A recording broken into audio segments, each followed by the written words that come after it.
Good morning, Raptors. Today is Friday, October 31st. Happy Halloween! On this spooky show, we get some deets about clubs that are meeting today. We hear from students with a special perspective, and we get some recommendations on what movies to watch tonight. Let's go.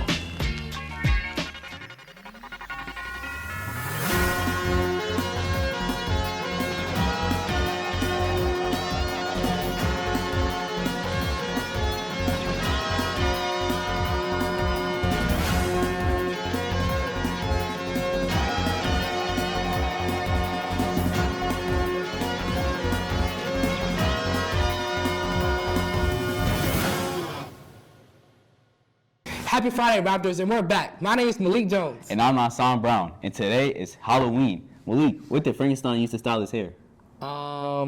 Moose? No, scare spray. You get it? Scare instead of hair. These jokes are scary, that's for sure. And where'd you get this scary costume? What is it? Penguin? They say our costumes often reveal our true selves.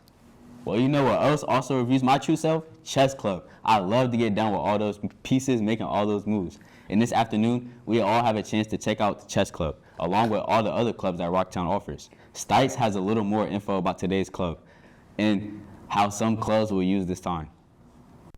Today is Rocktown's first ever club day, and today we will be talking with some people about their plans for club day and how they plan to encourage people to join their clubs and get people interested. Club day represents TSA and other clubs, obviously, with outreach, getting people to join, making fun, memorable moments.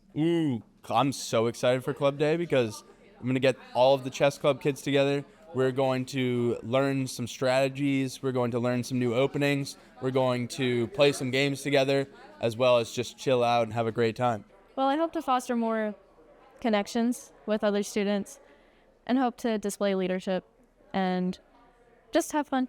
Well, we do a lot of outdoor activities, so I think that'd be a good way to kind of sell it. We do a lot of hiking, we do a lot of planting, we bird watch, we do a lot of stuff.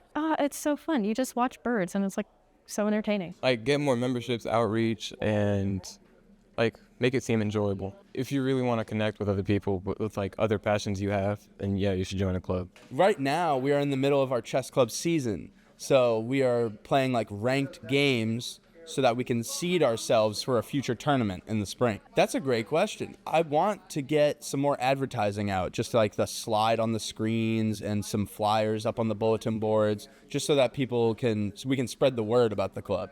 And I hope to further establish the club and just further bring back more traditions that we've kind of lost since moving to Artis. Man, I wish it was a broadcasting club, but I think Miss Hussite's already sick of me. She can handle me for yet another block. Well, it is the end of October, which means White Cane Month Awareness is coming to a close. What is White Cane Awareness Month? Well, the white cane has become a symbol of independence and mobility for blind or low sight people. It has become a month to celebrate the achievements of those people who use a white cane to move through our world. And one of our Rocktown students is one of those people. Savannah and Rene spent some time with freshman Maria to see what life at Rocktown with the cane is like. Good morning, Raptors. Today you will be meeting Maria, a student who experiences the world in a way most of us can't. In today's package, Maria goes on and tells us her story. I'm blind. I have glaucoma in my eyes. I was born in Puerto Rico, but I came here when I was 4 years old. I've been here for a decade. The teacher, when it's partnering, the teacher randomly picks somebody and then we just go from there. But sometimes there might be some times where the partner doesn't actually read stuff. And inside I'm like, why are they doing this? They would help me if there was a lot of images, they would read them out. Or if I don't have any of the materials, the partner might be able to help me out with that stuff. Well, I use my cane. Duh, what other things do I have? It's got a red bottom. And it's literally black, as I just said a few minutes ago. Well, in math, as the teacher gives out this little website called Math Space, it's not accessible for me. I use a computer, a Dell computer, and I also use a Focus 40 Braille display. It's literally got 40 dots in the name. And there's a dead spot on it, or a glitch, as I like to call it. Well, the Braille, a lot of dots come up as JAWS is talking, my screen reader. Yeah, you might notice that a lot of blind people use that. One thing that I learned about myself is that I have a secret talent. I can do a Britney Spears impression. Oh, baby, baby, how was I supposed to know that something wasn't right here? Rocktown News. This is Rene and Savannah signing out. That is so inspiring. Thank you to Maria for sharing what a day in her life is like. Make sure to say what's up to Maria in the hallways. And you know what else is inspiring? Our democratic freedom of voting. Next Tuesday is election day. Big day in Virginia. We will get a new governor. That's right. It's the gubernatorial election. Are you voting? Not this year, but I will definitely register the second I turn 18. Although there are some students who have already turned 18 and will be voting for the first time this year, Yessica and Rene talked to some first-time voters, Mr. and Mr. Teeding, about the importance of voting.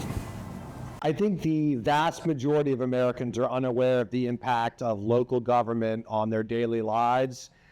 We have become very, very focused on national affairs if we follow politics at all. I haven't particularly seen a lot of curiosity in this election. It's an off-year election. The governor is the executive of the state of Virginia, and they have a significant influence on what laws are passed in Virginia and on educational policy.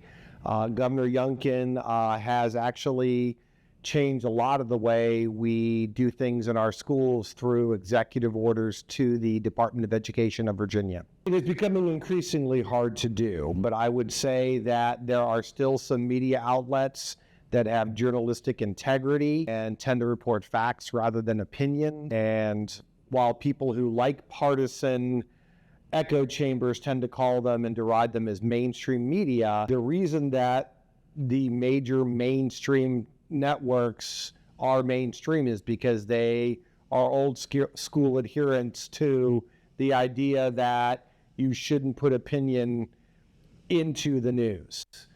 So the major networks, with the exception of Fox, I would think are generally pretty good. And reputable newspapers like the Washington Post are another good source, though the Washington Post has been declining lately. You can vote now, actually, with early voting before 5 o'clock on weekdays. And the actual election is going to be November 4th, Tuesday.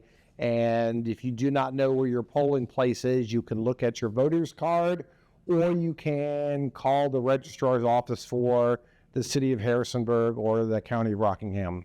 And I'm not sure who I'm going to vote for yet, but I need to sit down and read about the candidates for governor and lieutenant governor and all that. And I'll probably just look for the things that they want to do and the things that they want to get changed. And I'll just try to align that with what I believe as well. And I know there's articles online and stuff, and most of the candidates have their own websites that I can go look at to find what they stand for and what they want to get done. Did you know you can register to vote the same day as the election? So there's still time. Make sure your voice is heard. Enough of this, my vote doesn't matter business, because it does. Do it. Well, what else are you going to do this weekend? Big spooky weekend, big plans. Well, I might hit the streets for some trick-or-treating tonight, but tomorrow night, I'm definitely cozying up with a scary movie. And with all that options out there, I want to know what is the best scary movies according to some of the Raptor movie buffs. Let's check it out. Today I interviewed these people about what are the best scary movie they ever watched. So see. The scariest movie I've ever seen was The Exorcist. I hated it. Well, we saw it at a drive-in, and I ripped the door handle off. I was so scared.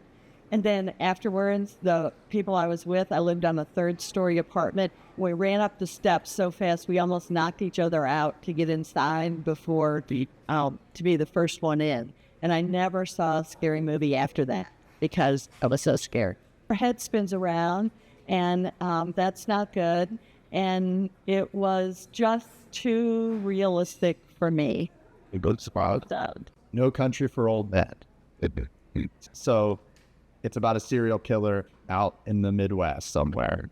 I'm thinking that the killer was going to come look for me. Well, that's the one. So, scariest movie I've ever watched probably would be Season Label. The scariest part of it is basically it's a movie where these kids terrorize this condo and the kids win and just ends up in a whole mess of blood and death. And my favorite scary movie, I'm a sucker for the Scream franchise. It's just a fun movie, and there's like 6 of them, and it's just like history repeats itself, but it's just fun to watch. Honestly, the best scary movie is The Conjuring because you can't mess around with those dolls. It's creepy, man. What's your favorite scary movie?